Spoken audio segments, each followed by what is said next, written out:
Hello children, ఈరోజు మనం formulae change of the subject of A formula అనే concept చెప్పుకుంటున్నామండి. ఇందులో ప్రధానంగా ట్రాన్స్ఫర్మేషన్స్ మనం చెప్పుకుంటాం. ట్రాన్స్ఫర్మేషన్స్ చాలామంది తప్పులు రాసేస్తున్నారు. అందుకోసమని ఇది ఐసిఎస్సి మోడల్ సిలబస్లో క్లాస్ 8లో ఉండేవి. యాక్చువల్గా క్లాస్ 8 అని కాదు, 6th 7th అన్ని క్లాసులకు కూడా అప్ టు 10th కాదు, ఇంటర్మీడియట్ ఇంకా హయ్యర్ క్లాసెస్ కూడా ఇది అవసరం. పర్టికులర్గా ఒక వైపు నుంచి ఇంకొక వైపు ట్రాన్స్ఫర్ చేస్తే ఏమవుతుంది అన్న విషయం చెప్పి ఆ తర్వాత సమ్స్ చెప్పుకుందాం. ఫస్ట్ ట్రాన్స్ఫర్మేషన్స్ అంటే మధ్యలో ఈజ్ ఈక్వల్ టు ఉండేటప్పుడు plus becomes minus, minus becomes plus, into becomes divided by, divided becomes into. ఇవి మామూలుగా మనకు తెలిసిందే, తెలియని విషయం కాదు. కానీ ట్రాన్స్ఫర్మేషన్ చేసేటప్పుడు, సమ్మల్ చేసేటప్పుడు రాంగ్ రాసేస్తున్నారు. అదేంటో చూడండి. ఏరియా ఆఫ్ ట్రయాంగిల్ ఉంది. Area of triangle A is equal to half BH area of triangle. ఇక్కడ చూసుకోండి, దీనికి సంబంధించి కొన్ని కంటెంట్స్ మీకు వేరేగా చెప్తున్నాను. ఇది బేస్ అంటారు, బేస్ ఆఫ్ ఎ ట్రయాంగిల్. ఇదేంటి అవుతుంది? H, height of the triangle. So A area. వీటిని టెర్మినాలజీ కింద క్వశ్చన్స్ కూడా మనకి స్టేట్ బోర్డులో ఉన్నాయి. ఆల్రెడీ 10th క్లాస్లో కూడా టెర్మినాలజీ అడుగుతారన్నమాట. A is equal to half BH అయితే right B as the subject అంటారు.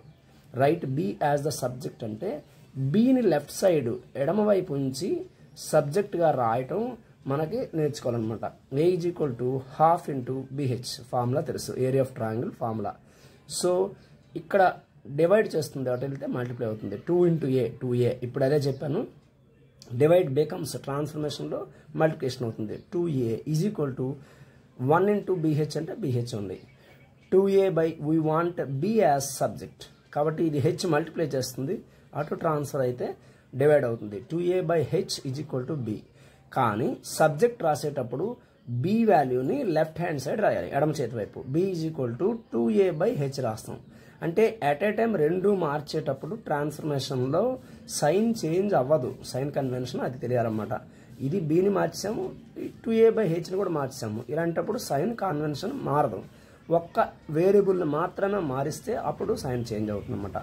B is equal to 2a by h. దీన్ని బి యాజ్ సబ్జెక్ట్ కింద చెప్తాం. అలాగే write h as the subject. ఇక్కడ చూడండి, a is equal to half b h. ఇంతకు ముందు మాదిరిగానే 2 into a, 2a is equal to b h, 1 into b h కూడా బిహెచ్. ఇప్పుడు మనకి హెచ్ సబ్జెక్ట్గా కావాలి. 2a by b is equal to h. ఇక్కడ మల్టిప్లికేషన్ చేస్తుంది బి, అటు వెళ్తే డివైడ్ అవుతుంది. సో హెచ్ అయింది. H is equal to 2a by B. H is equal to 2a by B అంటే హెచ్ని లెఫ్ట్ హ్యాండ్ సైడ్ ఉంచుతాం కాబట్టి హెచ్ యాజ్ అ సబ్జెక్ట్. అలాగే మీకు అర్థమవడం కోసమని చిన్న చిన్న వాటిని నేను తీసుకొని ఎక్స్ప్లెనేషన్ చేస్తున్నాను. పెద్ద క్వశ్చన్స్ కూడా ఉంటాయి. ఇవి ఫార్ములాస్ అయితే మ్యాథమెటిక్స్ ఫార్ములాస్ లేదా ఫిజిక్స్ ఫార్ములాస్ ఉంటాయి. So perimeter of a rectangle, మీకు పెరిమీటర్ ఇన్ఫర్మేషన్ ఒకసారి చెప్తున్నాను. ఇది చిన్నపిల్లలకు కూడా అవసరం ఉంటుంది కాబట్టి ఇది చెప్పడం జరుగుతుంది. పెరిమీటర్కి ఏరియాకి మీకు తేడా తెలియాలి. ఫస్ట్ ఆఫ్ ఆల్ పెరిమీటర్ అంటే boundary length of a figure. చూడండి, ఎల్ ఇది లెంగ్త్, ఇక్కడ బి, ఇక్కడ ఎల్ ప్లస్ బి, ఇవన్నీ యాడ్ చేస్తే దాన్ని పెరిమీటర్ అంటారు. Length of a boundary, length of a boundary of a figure అయితే అది కాస్త పెరిమీటర్ అవుతుంది. L plus B plus L plus B. ఇక్కడ 2 ఎల్ ఉన్నాయి, అలాగే 2 బీలు ఉన్నాయి. 2 into L plus B. So L is equal to length, B is equal to breadth or width, P is equal to perimeter. So perimeter అంటే చుట్టూతా ఉండేది. అదే area అనుకోండి. Occupied place, occupied place by figure. ఒక figure ఏదైతే ఉందో అది ఎంత ఆక్యుపై చేస్తుందో ప్లేస్ని, ఆ ప్లేస్ని వచ్చి ఏరియా కింద చెప్తాం. చూడండి, పెరిమీటర్కి ఏరియాకి డిఫరెన్స్ నేను చెప్తున్నాను. ఏరియా అంటే occupied place by a figure, అది ఏరియా అవుతుంది. పెరిమీటర్ అంటే boundary length of a figure. Boundary length అంటే చుట్టూతా ఉంటుంది అనమాట. P is equal to 2 into L plus B. ఇక్కడ రైట్ ఎల్ యాజ్ సబ్జెక్ట్. చూడండి, ఎల్ని సబ్జెక్ట్గా చూసుకోవాలి మనం. P is equal to 2 into L plus B. So మీరు పి బై 2 ఇక్కడ 2 మల్టిప్లై చేస్తుంది, అటు వెళ్తే డివైడ్ అవుతుంది. L plus B. P by 2 minus B is equal to L. ఎందుకని ఈ బీని అటు ట్రాన్స్ఫర్ చేసాం, plus becomes minus. L is equal to p/2 minus b. అలాగే ఇంకోలా కూడా రాయొచ్చు, l is equal to p minus LCM కట్టేటప్పుడు 2b/2 రాస్తాం. ఇదైనా రాయొచ్చు, ఇదైనా రాయొచ్చు, l యాజ్ సబ్జెక్ట్. అలాగే మీకు ఇంకొక విషయం కూడా చెప్పాలి, l ఇక్కడ సబ్జెక్ట్ మనం చెప్పుకున్నాం కదా, కోఎఫిషియంట్ ఖచ్చితంగా పాజిటివ్ 1 ఉండాలి. ఈవెన్ -1 కానీ నెగిటివ్ వాల్యూస్ -2 -5 అటువంటి కూడా ఉండకూడదు, ఫ్రాక్షన్ ఉండకూడదు. ఎల్ కోఎఫిషియంట్ మస్ట్ బి 1, దాని కోఎఫిషియంట్ పాజిటివ్ 1 ఉండాలి. అది చాలా ఇంపార్టెంట్. నేను చెప్పే పాయింట్ ఇక్కడ వెరీ వెరీ ఇంపార్టెంట్. మీరు సబ్జెక్ట్ తీసుకునే వేరియబుల్ ఏదైతే ఉందో దాని coefficient must be positive 1. Even negative కూడా ఉండకూడదు, నెగిటివ్ నెంబర్స్ ఉండకూడదు, రూట్స్ ఉండకూడదు, ఏ ఒక్కటి ఉండకూడదు. పాజిటివ్ అంటే L1 ఆర్ 1 ఉంది, 1 కోఎఫిషియంట్ కింద లెక్క. Write B as subject, B as subject. ఇక్కడ చూడండి, p is equal to 2 into l plus B, same as it is. p/2 is equal to ఇక్కడ 2 మల్టిప్లై చేస్తుంది, అటు డివైడ్ అవుతుంది, l plus B. So p/2 ఈ transfer చేస్తే plus becomes -l is equal to b. So b is equal to p/2 minus l. మీకు already తెలుసు కనుక దీన్ని ఇంకోలా కూడా రాయొచ్చు. బీని కోఎఫిషియంట్ ఏముంటుంది, 1 ఉంది, ఏమీ లేకపోతే కోఎఫిషియంట్ 1 కింద లెక్క. దీని కోఎఫిషియంట్ పాజిటివ్ వాల్యూ ఉండాలి. p ఈజ్ ఈక్వల్, ఇక్కడ b is equal to p minus 2l/2 ఇలా చేస్తాం. ఇది సబ్జెక్ట్ కింద లెక్క. ఇప్పుడు కాస్త క్వశ్చన్ కొంచెం టిపికల్గా ఉన్న ఫార్ములాస్ తీసుకుంటాం. Area of trapezium. Area of trapezium అంటే చూడండి, trapezium one of the sides is parallel. ఇక్కడ చూడండి, ఏ అనేది అలాగే బి లెంగ్త్ ఈ రెండు ప్యారలల్ ఉంటాయి, ఈ రెండు అన్ప్యారలల్, సో నాట్ ప్యారలల్ అనమాట. రెండు సైడ్లు అంటే క్వాడ్రిలేటరల్. ఇది కూడా ఈ రెండింటి మధ్య ఏకి బికి మధ్య ఉండే డిస్టెన్స్ ఏదైతే ఉందో దాన్ని హెచ్ అని అంటాం. ఇక్కడ హైట్ కాదు, distance between 2 parallel sides. A is equal to half h into a plus b. A is equal to area.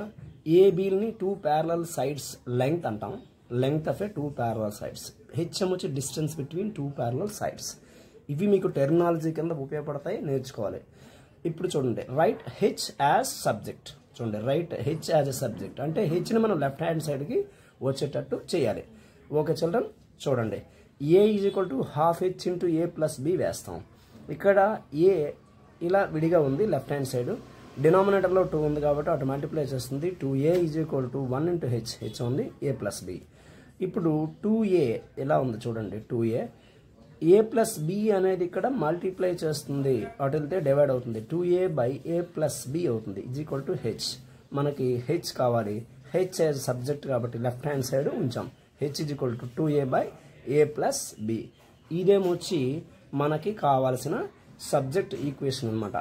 చూసుకోండి, ఇలా లెఫ్ట్ హ్యాండ్ సైడ్కి ట్రాన్స్ఫర్ చేస్తాం. అలాగే మరొక క్వశ్చన్ మీకు ఇందులో అంటే ఒకే క్వశ్చన్కి సబ్జెక్ట్ ఎలా మార్చేస్తున్నామో రాసి పెడుతున్న క్వశ్చన్లు అనమాట. రైట్ ఏ యాజ్ సబ్జెక్ట్. ఇక్కడ ఒకటి అంటే ఒక క్వశ్చన్ నుంచి ఒక ఫార్ములా ఇస్తే వాటి నుంచి 2-3 క్వశ్చన్స్ని డెరైవ్ చేస్తున్నాం అనమాట. A is equal to half h into A plus b తీసుకోండి. 2a ఈజ్ ఈక్వల్ టు ఇక్కడ ఏ యాజ్ సబ్జెక్ట్, ఇది ఏని సబ్జెక్ట్గా తీసుకుంటున్నాం అనమాట. 2 into A to A is equal to 1 into H, H into A plus B. 2a ఇక్కడ ఉంది, H multiply చేస్తుంది, అటు వెళ్తే డివైడ్ చేస్తుంది, 2a/h is equal to A plus B.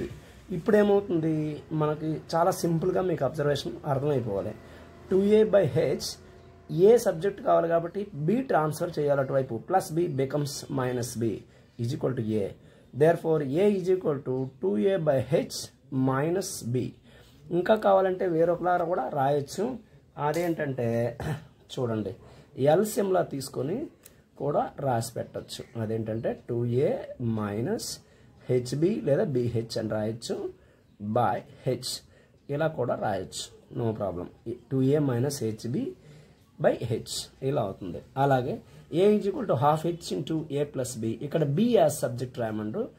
2 into a 2a is equal to h into A plus b. మనకి బిని సబ్జెక్ట్గా రాయమన్నారు కాబట్టి ఏనట ట్రాన్స్ఫర్ చేస్తాం. 2a/h minus a is equal to b. B is equal to 2a/h minus b. చూడండి, ఇక్కడ చిన్న పొరపాటు పడింది. b is equal to 2a, జాగ్రత్త వినండి, ఇక్కడ మనకి 2a/h కదా, ఈ bని సబ్జెక్ట్ రాయమన్నారు కాబట్టి a ట్రాన్స్ఫర్ చేస్తే -a అవుతుంది. b = 2a/h - a అవుతుంది. b = ఇంకోలా రాయొచ్చు 2a - ha, లేదా ah అని కూడా రాయొచ్చు h అవుతుంది. ఇది ట్రాన్స్ఫర్మేషన్లో మనకు ఉండే వెసులుబాటు ఉన్న ఫార్ములాస్. మరొక క్వశ్చన్, ఇది లాస్ట్ క్వశ్చన్ కాదు but not least. So many formulas ఇలా తయారు చేయొచ్చు. మనకి s = n/2 × a + l. ఇది 10th క్లాస్లో మనకి ఉండే ప్రోగ్రెషన్స్ అనే లెసన్లో సమ్ ఆఫ్ ది n టర్మ్స్కి ఫార్ములా ఇది. Sum of the n terms అంటారు దీన్ని. s sum of the terms, n number of terms, a first term, l last term. ఈ టెర్మినాలజీ కూడా 2 మార్కులకి ఇస్తున్నారండి. అందుకని each and every term explanation ఇస్తాను. వర్డ్స్ అంటారు, టెర్మినాలజీ ఆఫ్ వర్డ్ అని అంటారు, given word. So make l as a subject of a formula అంటప్పుడు s = n/2 × a + l given formula. ఎల్ని సబ్జెక్ట్గా రాయమన్నారు, అంటే లెఫ్ట్ హ్యాండ్ సైడ్ పూర్తిగా మనం ఎలా కనిపించేటట్టు చూపించాలి. సో 2s ఇక్కడ చూడండి, n 2 అనేది ఇక్కడ డివైడ్ చేస్తుంది, అటు వెళ్తే మల్టిప్లై చేస్తుంది. 2s = n × a + l. So 2s = n × a na plus nl. ఇంకా వేరేలా మళ్ళీ చెప్తున్నాను, n ట్రాన్స్ఫర్ చేసి కూడా చేయొచ్చు, ఇది వేరేలా చెప్తున్నాను అనమాట. n × a na plus nl. ఇప్పుడు 2s - na అటు ట్రాన్స్ఫర్ చేసాం, = nl. మనకి l సబ్జెక్ట్ కావాలి, ఇది మల్టిప్లై చేస్తుంది n, అటు వెళ్తే ట్రాన్స్ఫర్మేషన్ చేస్తే డివైడ్ అవుతుంది. 2s - na/n = l. మనకి l యాజ్ అ సబ్జెక్ట్ కావాలి కదా, l = 2s అదే 2s - na/n అవుతుంది. ఈ ట్రాన్స్ఫర్మేషన్స్ చాలామంది పిల్లలకి రావట్లేదు. నేను స్కూల్ అబ్జర్వేషన్లో పిల్లల్ని ప్రతి ఒక్కరిని అబ్జర్వ్ చేసినప్పుడు ఈ అబ్జర్వేషన్లో ఒక్కొక్కరు ప్లస్ మైనస్ బికమ్స్ అవుతుందని ఆ కాన్సెప్ట్లు మామూలుగా చదివేస్తున్నారు తప్పించి ఇన్ టర్మ్స్ ఆఫ్ అప్లికేషన్లో వర్డ్ సమ్స్ వచ్చేటప్పుడు చేయలేకపోతున్నారు అనమాట. ఇదే చాలా కీలకం. పిల్లలు ఒకసారి ప్రాక్టీస్ చేయండి. ఇది ఐసిఎస్సి సిలబస్లోని భాగమే కావచ్చు కాక, కానీ ట్రాన్స్ఫర్మేషన్స్ మీకు తెలుస్తుంది అనమాట. అలాగే ఫిజిక్స్ ఫార్ములాస్లో కూడా ఉంటుంది. c = 5/9 f - 32 అలాంటి ఫార్ములాస్ ఓరియంటెడ్ కానీ రకరకాల ఫార్ములాస్ మనం చెప్పొచ్చు. కాకపోతే అన్నీ చేయడానికి వీలు కుదరదు ఒక వీడియోలో. సమ్ అదర్ టైమ్స్ ఇంకా వేరేమైనా చేసినప్పుడు మళ్ళీ చెప్తాను అనమాట. Have a nice day children. Thank you.